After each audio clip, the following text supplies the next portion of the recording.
Welcome to the Health Shift Revolution, Bakersfield, California's premier holistic health network, featuring Roland Brown and Bobby Perrine. Two completely different guys on the same path with the knowledge, experience, and no-nonsense approach to help you navigate the way through the difficult journey of finding your way to holistic health. We're glad you stopped by. Take a second, slow down, and you just might discover that your goals are closer than you think. Take it away, guys. All right, man. Good morning, brother. Good morning, Bobby. How are you doing, bud? I'm doing well. Welcome to the Health Shift Revolution, man. It's the podcast. It's Sunday. It must be Meet the Press or Health Shift Revolution. Yes, indeed. I love it. Hey, man. How's your morning been? It's been good. I got up early, did what I was supposed to do. My other podcast partner, he emailed me like 10 minutes before we were supposed to start to tell me that he wasn't home. So. Gotcha. So I took that time to meditate, read, and got into exercise and feel pretty good. Took a shower, and here we are. Excellent. Ready to roll. Excellent. Yeah. How about yourself, man? Great. Had breakfast, went to church. Now I'm here. Right on. All's All good. Right. Fed the body. Since you said church, I got something for you. Okay. All right. The Bible says a prophet is without honor in his own country, and we take that to mean that if you're trying to do something, your friends and your family are not going to take you seriously, and you need to find somebody to take you seriously in order to succeed. The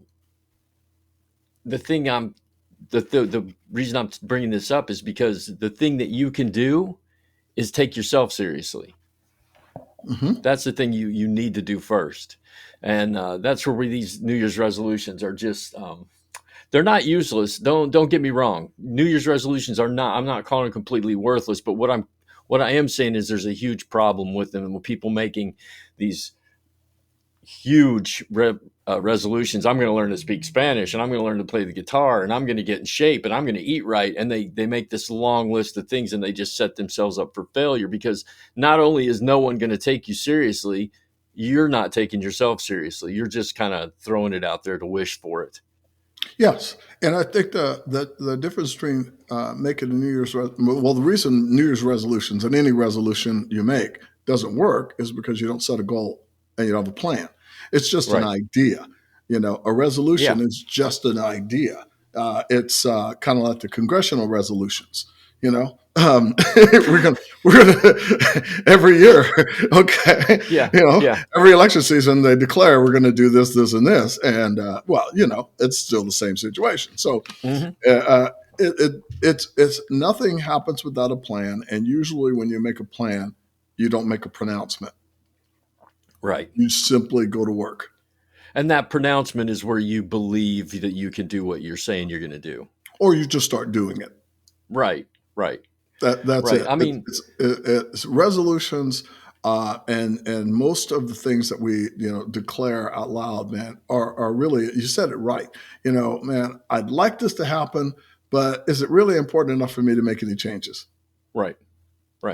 And, here's the thing that I found out in 2022. Here's what dawned on me in 2022. I've spent my entire life wanting to learn Spanish. I grew up in Tucson.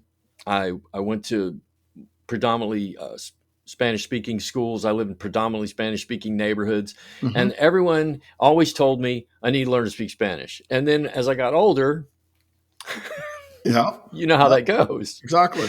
So I bought the apps, and I bought the books, and I bought the CDs, and I listened to it on the way to work and all this. And I made a concentrated effort to learn Spanish because I knew it would help me in my career and help me in my business and help me in my neighborhood and connect me with another culture. All those things are great. Here's the thing though, Roland, I was in love with the idea of speaking Spanish, but not wanting to learn it. Right. So see the difference there? Well, yeah, I was in love with wanting to speak Spanish. Did I actually want to learn to speak Spanish? No, I did not. So in 2022, I dismissed that idea. Exactly. I don't want to learn to speak Spanish anymore. I'm not going to waste my time feeling guilty about it. Exactly. And I discovered something too. And, I used to live in Japan, and one of the things I discovered when I went to Tokyo and I was practicing, trying to learn Japanese, want to do that. Nobody in Japan wants to speak Japanese to an American. They want to speak English because Right. that's their goal. And Right. I found it very challenging to get people to use Japanese and help me develop my Japanese when they wanted to work and develop their English. And so I discovered all across the board, whenever I try to learn foreign language, everybody's trying to learn English. And so I thought, why am I breaking my, jaws trying to master this when Right. all they want to do is talk to me, and so you fall off of that. And that's part of that reality when it comes down to us. You have to decide, is this really worth it? Right. And it's really hard to try to speak to somebody in a different language when they want to speak to you in yours. Now, I do have a success story also. Mm-hmm. When in 1999, I bought my guitar. I bought my first guitar. Sure. I wanted to learn since I was 12 years old. So when I became 34 years old, I bought my own guitar and I said, I'm going to do this. Exactly. Roland, I carried that particular guitar for 20 years. I'm not kidding. 20 years. Sure. I learned 3 chords, 1 strum pattern. That was it. That's all I had after 20 years. Sure. And that's, I carried it around. I got it out once every year or so, right around resolution time. Mm-hmm. You know what I mean? Exactly. This is my year for guitar. In 2022, I said, I learned about the Spanish. In 2022, I also learned another thing. Right. I picked the guitar up and I picked it up with resolve, and I picked it up. And now I know strum patterns and picking patterns and Sure. all kinds of chords because I dedicated myself to it. It wasn't just one of those, gee, I want to learn. It became, no, I want this for myself. So now I can sit down and play the guitar. 2 different things here. We have all these goals in our lives that we think we want, but how hard do we want to work to get it? And that's my point today. And I was looking at the data here, and 70% of people who make New Year's resolutions, 7 out of 10, make New Year's resolutions based on their health, not just. It's like 80% physical health and 20% mental health. Sure. So after 6 months, it says right here, 46 people are successful in keeping these. Of course. So what's happening is more and more people are quitting. And I looked at the data over a period of 25 years. People making New Year's resolutions is going down. Right. Only 23% of Americans will make resolutions this year.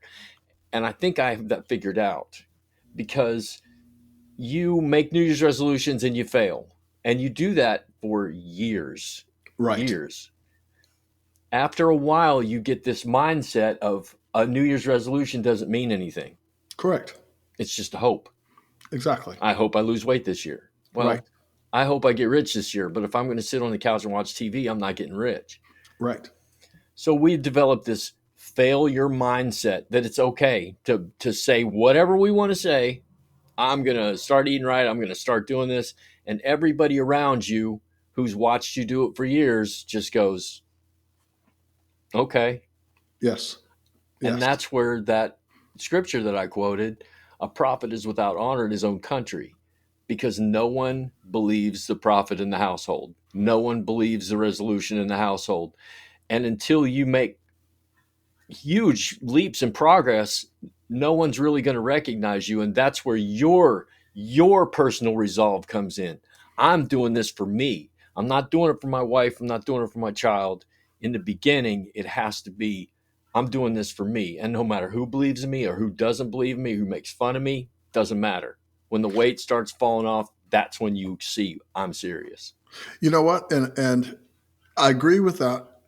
However, the issue isn't whether or not, and I think part of the problem that the whole idea when it comes to resolutions comes to anything we choose to do, what we must understand is that it must be consistent.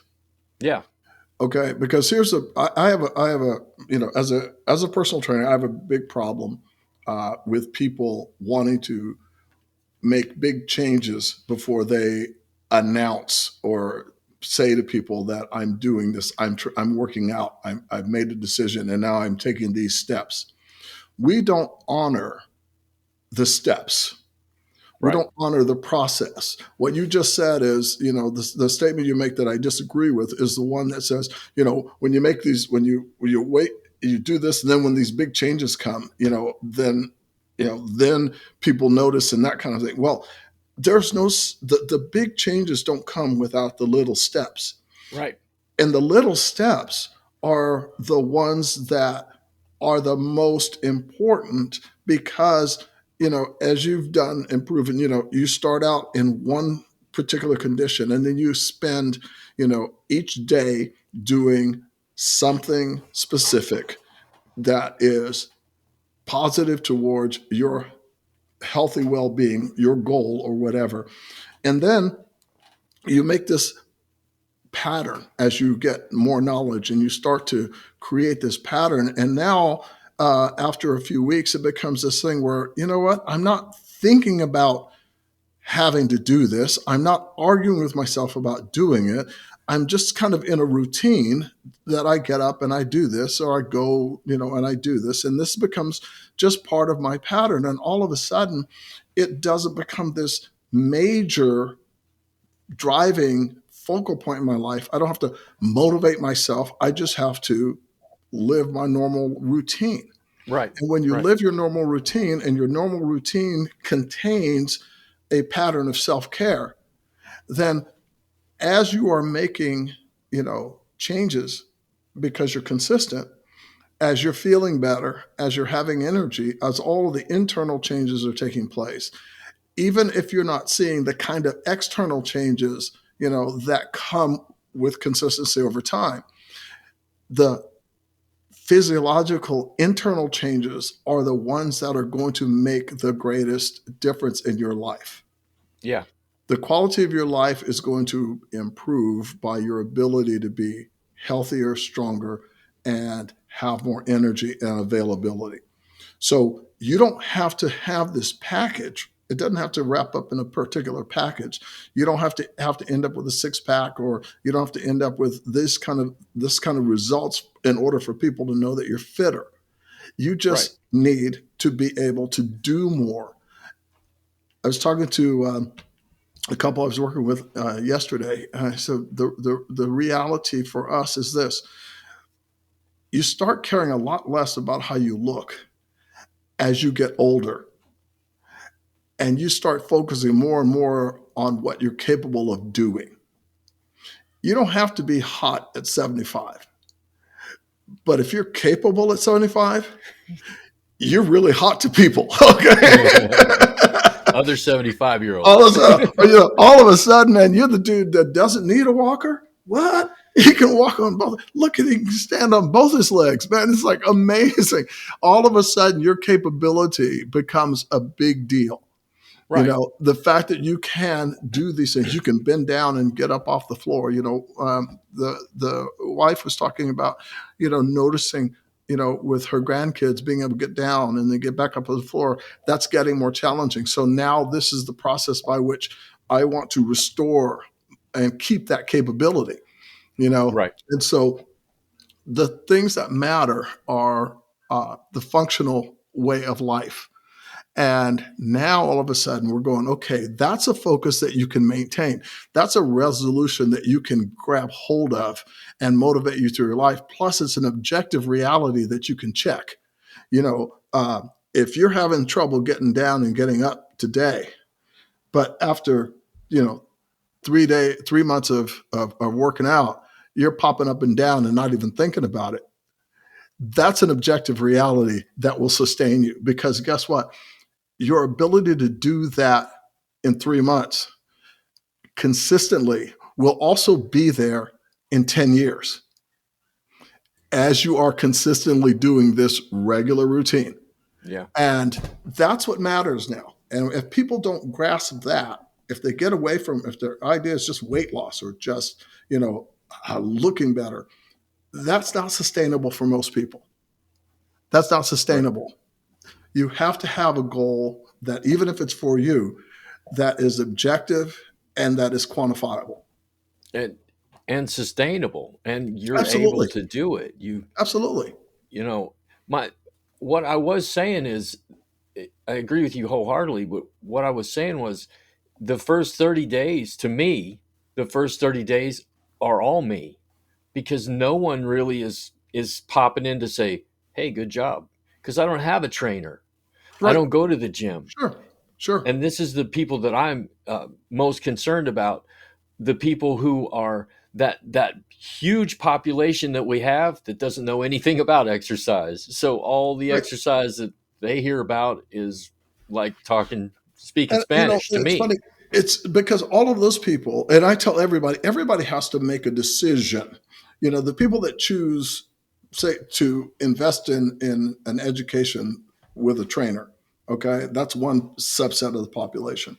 Right. The others who choose to turn on a video or go on YouTube or buy a program or whatever, that's another set of the population. The ones that choose to join a gym and just walk around and figure out what they need to figure out, or buy an app or something.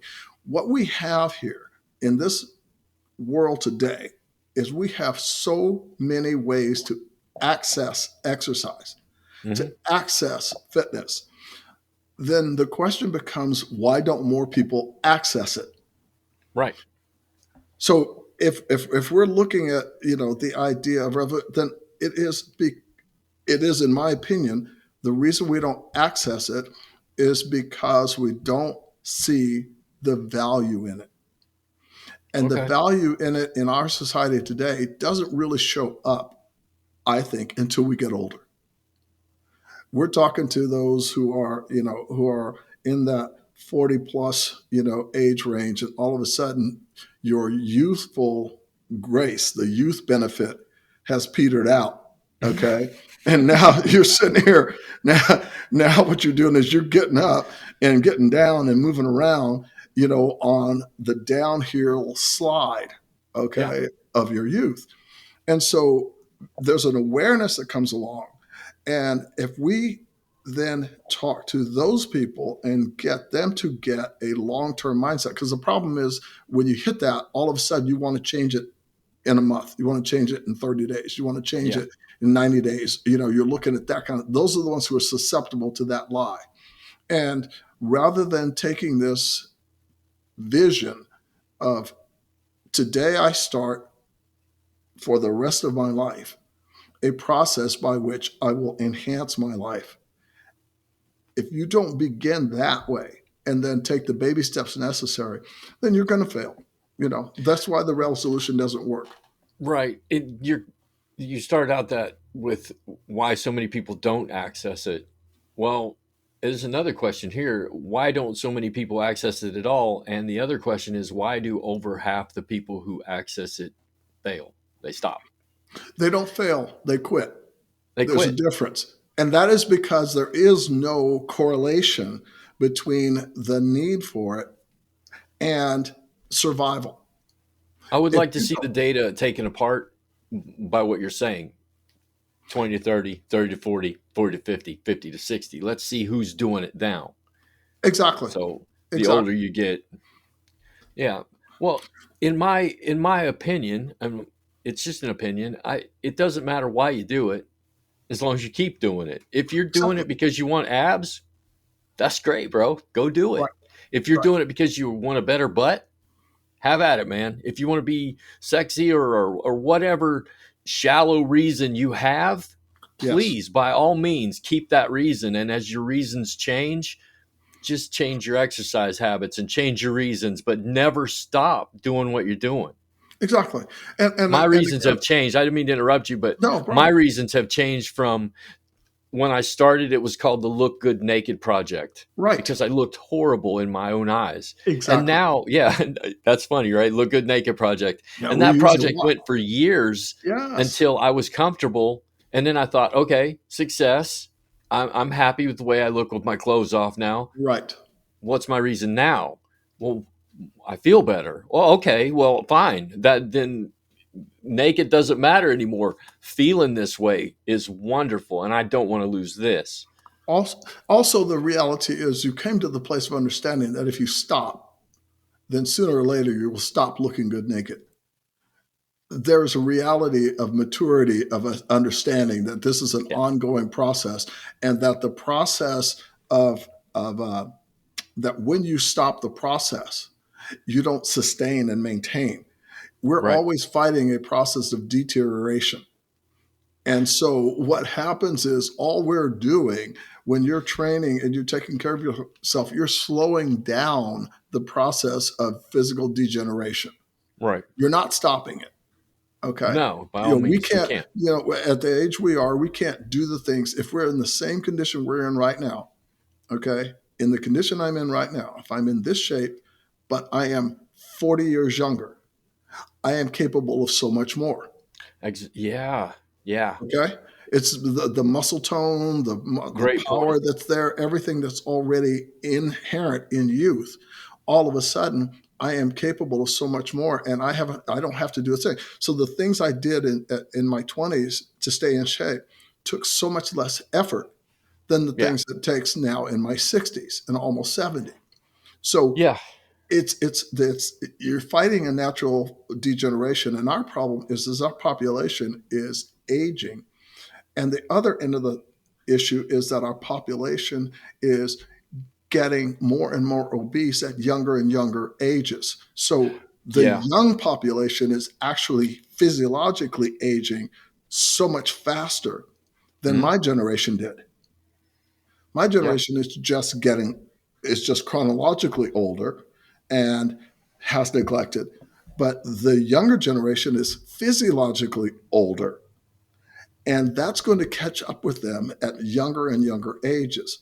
So we're seeing the impact of type 2 diabetes, as the number one, metabolic disease that we've got going on right now, happening in preteens, and so they're now living with this kind of diseases for longer and longer states of their lives. So Yeah. what used to take out people in their 60s or 70s is taking them out in their 30s, 40s, and even getting to 50.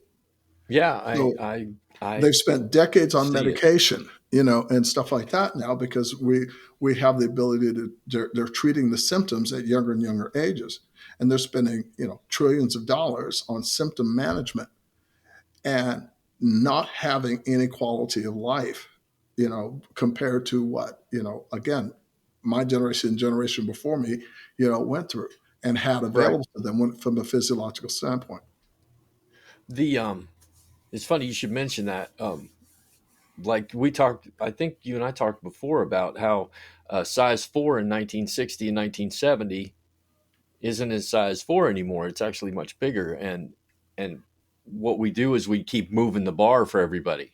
Well, we just keep lowering the bar, lowering the bar. Sure. This week, the American Medical Association. I know a lot of people don't agree with BMI, and their argument against BMI is like, well, Arnold Schwarzenegger's, he's The got BMI this weight has and he's the not fat. BMI Well, is you're not Arnold actually Schwarzenegger. right. The Okay, BMI the BMI is for is untrained people, people. average people. Yeah, There it exactly. is. Did you Untrained know people, that the untrained BMI bodies. from 70, or I think it was 74, was 37 for Hmm. kids? That was the top. Do you know what? It went to 60 this week. Whoa. Yeah, it went to 60 because too many kids were completely off the chart. Now, I am I do not make fun of people, Roland. I refuse to, Huh. because you destroy people's self esteem. You do all kinds of things. But man, my my mindset to try to teach people is go towards the truth, and the truth is when the American Medical Association raises the BMI in children from On the chart. 37 to 60 in one leap, we Right. have a serious problem.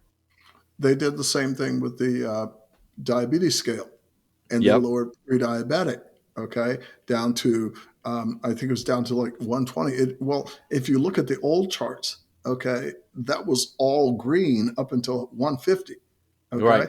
and now it's changed, and now down here at 116, 107, now they want you starting medication when you're down here. Hmm. because I'm going to say because the assumption is that you're going to go higher, but the reality is they have a medication to sell. Let's go with both Okay. because It's, your it's a little assumption bit is of both correct. because if you're under 150, okay, that hasn't changed. The not being diabetic hasn't changed if you're under 150 in that number.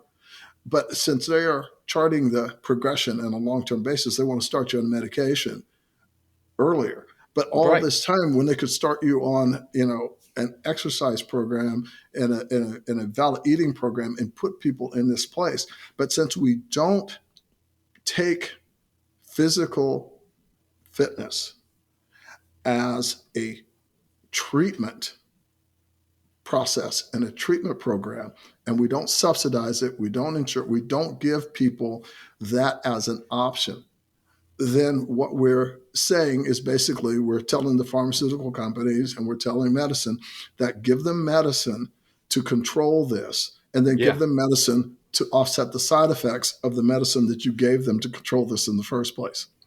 And we never ever give them the tools to avoid this process in the first place. Yeah. It's like the boat's leaking. Give them boots so their feet don't get wet. That's a wonderful analogy that I've never heard before. That is a really good. And you are on point. Yeah. And we have to run, if we don't understand that our medical system is the best medical system in the world if you have something wrong with you, but it is the worst medical system in the world for preventing you from getting anything. Yeah. Preventive medicine, it doesn't exist. It Exactly. does not exist. Exactly. And we are in this situation where we got the best surgeons. So if you get in an accident, they can knit you together, put you together in amazing ways, as you can attest. Hmm. If you have something that comes out of nowhere and hits you, an infectious disease, we can manage that. But if it comes to lifestyle related metabolic issues and things like that, no one offers you what will truly resolve the problem, and that is making your body better. I love that, dude. That lifestyle metabolic issues. I love that because the way I see that is we teach our children how they're going to be, right?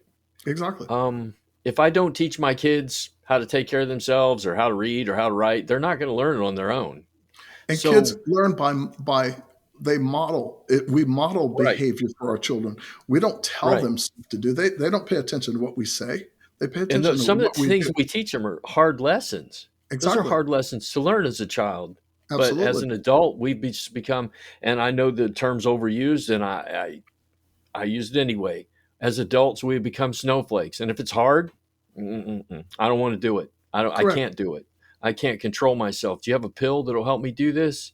And that's the mindset that we've created. Our lifestyles are something that we can't overcome, and that is brutally gonna Our it's gonna kill us all. Exactly. But also, there is, we get to a point as adults, and we've gotten to this point in this society where we're told, and they're constantly preached at, that this is an option. Physical fitness is an option. Physical fitness isn't necessary. Right. The 10 minutes of exercise a day is enough. This kind of stuff. We get all of this lowering. But we also don't hold people accountable for allowing their bodies to deteriorate. There's continual subsidizing of bad health, Hmm. and we're always, as a society, continually, and as a system, making it difficult for people to do the basic things, to do the simple things. So we don't teach elementary levels of physical education. Right. And what I mean by that is we don't teach them fundamental basics. If you do A, B, and C, okay, you you will keep yourself healthy. I always go back to my baseball player analogy. You know, I played softball, I played baseball, all of us played it at a certain level. The difference between my level of playing and a professional athletes' level of play are are pretty straight line. Okay, Yeah. I can run, I can hit, I can catch. I couldn't run, hit, or catch as quickly as a guy who became a professional. But Right. guess what? The professional guy had to catch and run and hit just like I did. Because if he couldn't do that, he couldn't become a professional. So what do Right. they work on? They hit faster balls than I can hit. You know, the pitching is harder. They hit a ball that comes a whole lot faster than the ball that I used to swing at. Mhm. Uh, they're reacting and catching balls that are hit a lot harder than the ones that were hit to me. But they got And there progressively. but they got there progressively, and God gifted them with the hand-eye coordination to do things at a pace, at a rate that the majority of us can't do. But guess what? They all had to start at the same place that I started. So I can catch a ball still today, you know, off a bat in center field from a dude with a beer gut who smacks it up straight in the air and that softball comes down. I can still catch it, okay, because that's the pace that I can play at. All right. Yeah. Nobody's paying me $60 million to do that, but that's okay. I'm having fun. It's the same game. And You so, still you still consider yourself an athlete though, right? well, I've considered myself an athlete because I take care of myself. Yeah.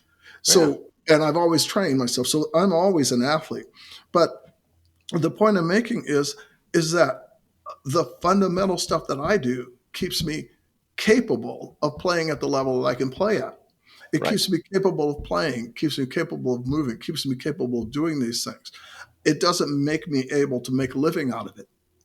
Right. So, but we all have to do the same beginning. So if I can teach people, then we can get people to understand that you're not, you know, and you said this, you're not just doing it for yourself, but you're not competing against anybody but yourself. Right. You're Right. competing against your own body's natural decline. Well said.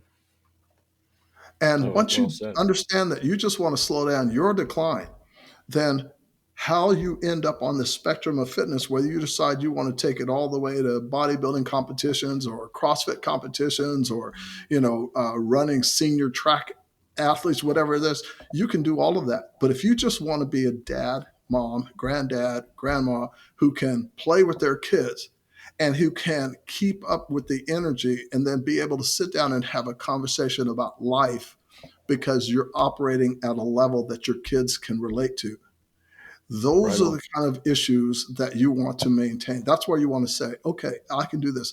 Grandma doesn't get left behind on the hike. So on the hike, grandma can talk to granddaughter about life. Yeah. And Yeah. that's our value, because as we get older, as our kids get older, stuff like that, then they start listening. They start needing the coaching. But we've got to be able to be next to them. We've got to be able to be with them in order to coach them. We can't be left That's at it. home. We can't be That's left on it. the couch. So, go ahead and make your New Year's resolutions, and don't be the 23. Be like the 23%. Raise that data for me a little bit. I'd like to see at least half of Americans make at least an attempt. But listen, resolution has a base word, resolve, and resolve is discipline. I resolve myself to do this. Yes. So take a walk, and like Roland always says, when you start walking, you'll start to feel better. You'll start to realize you have more potential than you ever thought you had. And all of a sudden, you're out there, you're feeling good, you're spending time with your kids, your grandkids, you're spending time with your parents, whatever. Yes. Take that resolution seriously this year. Don't be like the 70% of people who quit. Exactly. Right on? Exactly. Right on. Yes, I agree. All right, my friend. Well, I want to say thank you for this season and up to this point this year, what we're doing. And I just want to thank people for getting out there and for trusting the process and Yep. living in the process. And it's okay to do a little bit every day to make a difference for the rest of your life. Right on, man. Good to see you, man. Good to see you, Bobby. Appreciate I'll the see you next conversation week. as always. All right. Yes. And we got to talk about that because I'm traveling. So we'll figure it out. Ooh, traveling. I've done podcasts from LA and I think just LA. I've done Okay. LA podcast 4 or 5 times. So Got it's it. always good to have Got a different venue, state of mind. That's it. All right, man. All right. See God you bless you, next brother. week. Talk to you. All right. Bye now. Later, bro. Okay. Hey, thanks for stopping by. Roland and I are grateful for the time you spent with us today. If you liked it, subscribe because we'll be back every week to offer up that rational and reasonable advice on discovering your individual path to holistic wellness. It's time you join the revolution. See you next week.